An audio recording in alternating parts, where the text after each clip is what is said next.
മുനമ്പം വഖഫ് കേസിൽ വഖഫ് ട്രൈബ്യൂണലിൽ ഇന്ന് വാദം തുടരും. കഴിഞ്ഞ ദിവസങ്ങളിൽ വഖഫ് ആധാരവും പറവൂർ സബ് കോടതിയുടെയും ഹൈക്കോടതിയുടെയും ഉത്തരവുകൾ പരിശോധിച്ച കോടതി ഭൂമി ഏറ്റെടുത്ത വഖഫ് ബോർഡിന്റെ നടപടിയാകും ഇന്ന് പരിശോധിക്കുക.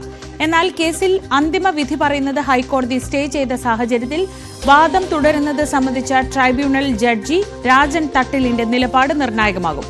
മെയ് മാസം പകുതിയോടെ സ്ഥലംമാറ്റമുള്ള ജഡ്ജി വാദം കേൾക്കുന്നത് മാറ്റിവെക്കുമോ അതോ അത് തുടരുമോ എന്നത് ഇന്നറിയാം. വിവരങ്ങളുമായി MS അനീഷ് കുമാർ ചേരുന്നു.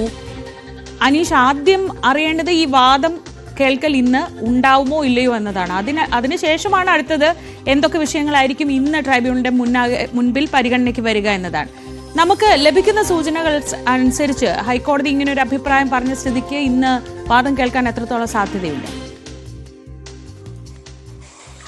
ശ്രീജ, ഒരു സങ്കീർണമായ വിഷയമായി തന്നെ ഇത് മാറിയിട്ടുണ്ട്. കാരണം യുദ്ധകാലാടിസ്ഥാനത്തിൽ അടിയന്തരമായി ഹർജി കേട്ടാണ് ഈ ട്രൈബ്യൂണൽ കേസുമായി മുന്നോട്ട് പോയിക്കൊണ്ടിരുന്നത്. ഏതാണ്ട് അവധി ദിനങ്ങൾ ഒഴിവാക്കി എല്ലാ പ്രവൃത്തി ദിനങ്ങളിലും കേസ് കേൾക്കുക, വളരെ പെട്ടെന്ന് ഇക്കാര്യത്തിൽ വിധി പ്രഖ്യാപിക്കുക എന്ന ഒരു തരത്തിലുള്ള വാദമാണ് പോയത്. അതായത് 2-3 മണിക്കൂറുകളിലധികമായി എല്ലാ ദിവസവും, അതായത് ട്രൈബ്യൂണലിൻ്റെ രാവിലെയുള്ള പൂർണ്ണ പ്രവൃത്തി സമയം ഇതിനായി തന്നെ മാറ്റിയാണ് മുന്നോട്ട് പോയിക്കൊണ്ടിരുന്നത്. പക്ഷേ ഇതിനിടയിലാണ് വഖഫ് ബോർഡ് കോടതിയെ സമീപിക്കുകയും പിന്നീട് ഇത്തരത്തിലൊരു ഉത്തരവ് ഹൈക്കോടതിയിൽ നിന്ന് ലഭിക്കുകയും ചെയ്തു. അതായത് വാദം കേൾക്കാമെങ്കിലും ഈ കേസിൽ വിധി പറയരുത് എന്ന നിർദ്ദേശമാണ്, അല്ലെങ്കിൽ അങ്ങനൊരു ഉത്തരവാണ് ഹൈക്കോടതിയിൽ നിന്നും ഉണ്ടായിരിക്കുന്നത്. അതുകൊണ്ട് വളരെ അടിയന്തരമായി ഈ ഹർജി കേട്ടാലും ഒരു വിധി പറയലിലേക്ക് നീങ്ങാൻ കഴിയാത്ത ഒരു സാഹചര്യമുണ്ട്. അതുകൊണ്ട് തന്നെ മെയ് പകുതിയോടുകൂടിയാണ് നിലവിലെ ഈ ട്രൈബ്യൂണലിലെ ജഡ്ജിയായ രാജൻ തട്ടിലിന് സ്ഥലമാറ്റം ലഭിച്ചിരിക്കുന്നത്. നേരത്തെ തന്നെ അക്കാര്യം അറിയുകയും ചെയ്തതാണ്. അതുകൊണ്ട് അതിനുള്ളിൽ ഈ വിധി പ്രഖ്യാപിക്കുന്ന രീതിയിൽ തന്നെയാണ് അദ്ദേഹം മുന്നോട്ട് പോയിക്കൊണ്ടിരിക്കുന്നത്. പക്ഷേ ഇപ്പോൾ ഈ വിധി പറയരുത് എന്ന ഉത്തരവ് നിലനിൽക്കുന്ന സാഹചര്യത്തിൽ അദ്ദേഹം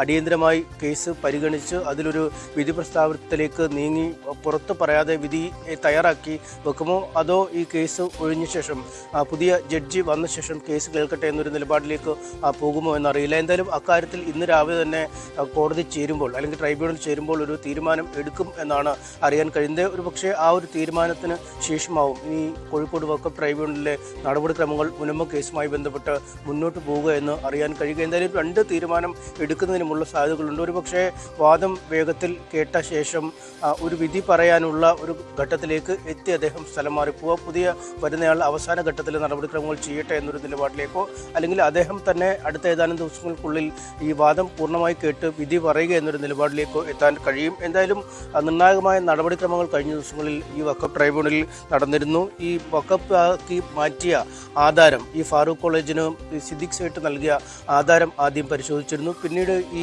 ആധാരത്തിന് ശേഷം മുനമ്പം നിവാസികൾ വിവിധ കോടതികളിൽ നൽകിയ ഹർജി, പ്രത്യേകിച്ചും ഈ പറവൂർ സബ് കോടതിയിലും അതിനുശേഷം ഹൈക്കോടതിയിലും നൽകിയ ഹർജികൾ, അതിൻ്റെ വിധി പകർപ്പുകൾ എന്നിവ പരിശോധിച്ചിരുന്നു. പിന്നീടാണ് ഈ 2019 ഈ വഖഫ് ഭൂമിയായി ഈ സ്ഥലം രജിസ്റ്റർ ചെയ്യുന്ന, അല്ലെങ്കിൽ വഖഫ് ബോർഡ് ഈ ഫാറൂഖ് കോളേജിൻ്റെ സ്ഥലം ഏറ്റെടുക്കുന്ന ഒരു അവസ്ഥയിലേക്ക് മാറിയത്. അങ്ങനെയെങ്കിൽ അതിനു മുമ്പ് നടത്തിയ കൈമാറ്റങ്ങളൊക്കെ സാധുവാവില്ലേ എന്ന ഒരു സംശയം വഖഫ് ട്രൈബ്യൂണലിന്റെ ഭാഗത്തുനിന്നും ഉന്നയിച്ചിരുന്നു. എന്തായാലും ആ സംശയത്തിന്മേലുള്ള വിശദീകരണങ്ങൾ ഇന്ന് വഖഫ് ബോർഡും ഫാറൂഖ് കോളേജും ഒപ്പം ഈ കേസിൽ കക്ഷികളായ മുനമ്പത്തെ താമസക്കാരും സിദ്ദിഖ് സേട്ടിന്റെ മക്കളുമൊക്കെ നൽകും. ഒപ്പം പര്യാപ്തമായ എല്ലാ തെളിവുകളും ഈ ഭൂമിയുമായി ബന്ധപ്പെട്ട് നൽകാനും ട്രൈബ്യൂണൽ നിർദ്ദേശിച്ചിരുന്നു. എന്തായാലും അക്കാര്യങ്ങളിലൊക്കെ കൂടുതൽ വിശദീകരണങ്ങളും കൂടുതൽ തെളിവുകളും ഇന്ന് കോടതിയുടെ പരിഗണനയ്ക്ക്, അല്ലെങ്കിൽ ട്രൈബ്യൂണലിന്റെ പരിഗണനയ്ക്ക് എത്തുമെന്നാണ് അറിയാൻ കഴിയുന്നത്. എന്തായാലും ആ രേഖകൾ അടിസ്ഥാനപ്പെടുത്തിയുള്ള വാദമുഖങ്ങൾ മുന്നോട്ട് പോകുമോ അതോ ഈ കേസ് കേൾക്കുന്നത് അടുത്ത ട്രൈബ്യൂണൽ ജഡ്ജിക്ക് വേണ്ടി മാറ്റുമോ എന്ന കാര്യത്തിൽ നമുക്ക് ഏതായാലും ഇന്ന് ട്രൈബ്യൂണൽ ചേരുമ്പോൾ ഒരു വ്യക്തത ലഭിക്കും. ശരി, അനീഷാണ് വിവരങ്ങൾ നൽകിയത് കോഴിക്കോട് നിന്ന്.